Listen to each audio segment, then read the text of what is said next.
passado se faz presente porque ainda está ressoando em nós. A nossa história nos constitui, faz parte de nós para onde quer que a gente vá. Mas podemos usá-la como adubo ou como prisão, gaiola.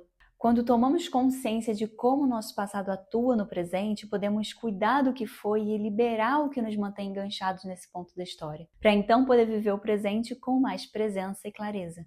O que não foi possível elaborar segue atuando repetidamente em nossa vida, como padrões repetitivos, defesas, maneiras habituais de sentir e se comportar. Ao trabalharmos esses pontos, abrimos espaço para novas formas de nos relacionar, conosco e com o outro.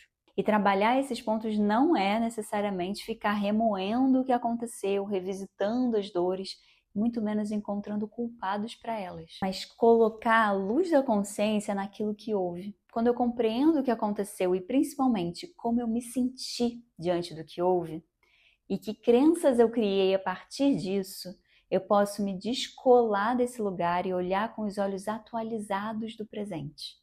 Eu posso compreender, por exemplo, que uma história que me magoou e me machucou muito na minha juventude, ou até mesmo na minha fase adulta, ou ontem, por exemplo, e doeu tanto, eu ainda estou enganchada nela, porque em última instância, essa dor me remete à dor que eu senti lá atrás, na minha primeira infância, diante de um determinado acontecimento, que está inconsciente em mim e é um ponto sensível. Quando eu posso identificar essa dor original, eu posso olhar com os olhos de adulta para o que aconteceu e acolher a criança que sentiu tanta dor. Compreender como essa criança significou o que estava acontecendo e criou muros, defesas, crenças a partir dessas feridas. Quando eu compreendo, então, toda a dinâmica que se fez a partir daquele fato, ou daqueles fatos, eu posso acolher essa criança ferida, liberando assim a adulta para viver outras histórias, sem precisar ficar reproduzindo e revivendo a mesma história de roupagens diferentes, tentando uma reparação. O nosso cérebro busca todo o tempo prever para poder saber como se comportar diante de qualquer coisa que esteja à nossa frente. Enxergamos as situações da vida com as lentes de referência que temos do passado.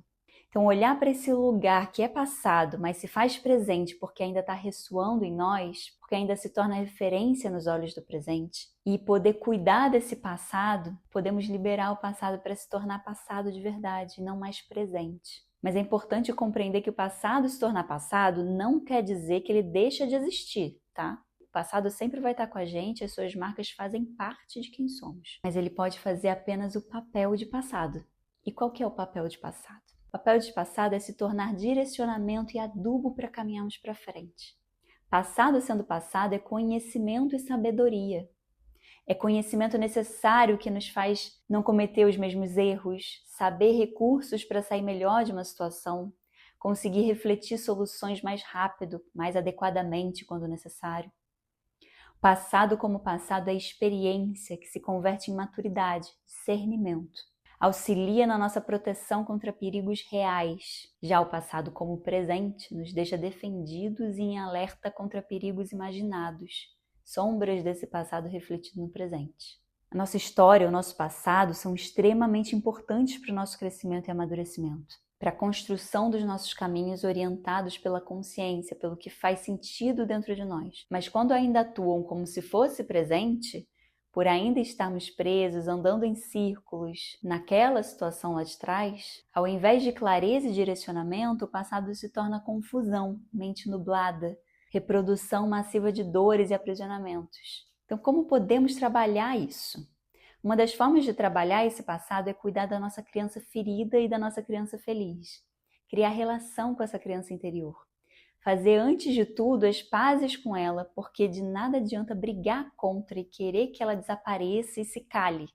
Ela é você também, faz parte do que te constitui. E se comporta tal como uma criança. Quanto mais você briga, mais ela chora e esperneia. Mais ela entristece e adoece. Quando você para escutar, lhe dá atenção, ela fala o que quer e aí logo se distrai com outras brincadeiras. É trazer para ela então a segurança de que agora vocês estão juntas, você cresceu, sobreviveu, é adulta. Vocês já são vitoriosas porque sobreviveram e estão aqui agora juntas. E agora você pode cuidar dela, se abrir para ouvir o que ela te disser e cuidar dela. Mas cuidar da nossa criança interior não é o mesmo que fazer todas as suas vontades. Não é assim que a gente cuida de uma criança, né? Cuidamos da nossa criança interior da mesma forma que deveríamos cuidar de toda criança. Ouvimos com atenção, acolhemos o que nos traz, com discernimento adulto, orientamos, encaminhamos a situação de forma mais saudável e possível naquele momento, com carinho e acolhimento. Damos colo quando precisa, colocamos limites quando necessário também. A protegemos sempre do mundo e de si mesma. Se você quiser saber mais sobre esse assunto, continua me seguindo por aqui e a gente vai seguindo aprofundando sobre o tema. Até o próximo vídeo.